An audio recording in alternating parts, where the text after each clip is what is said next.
Estimades amigues i estimats amics, desitjo que sigueu feliços. I per ser-ho, us recomano que llegiu. Llegir és d'aquelles petites coses que sumades ens porten cap a la felicitat. Llegiu el que vulgueu, que us vingui de gust, un diari, una revista, o un llibre d'història, un llibre de literatura, poesia, assaig.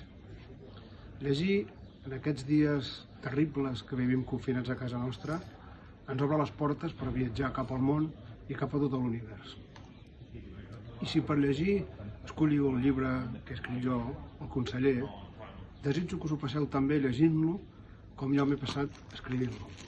I hi trobareu històries de corrupció política, econòmica, eclesiàstica i apassionants i apassionades històries d'amor. Desitjo que tingueu salut i que cada dia trobeu una mica d'allò que per tots nosaltres és Sant Jordi.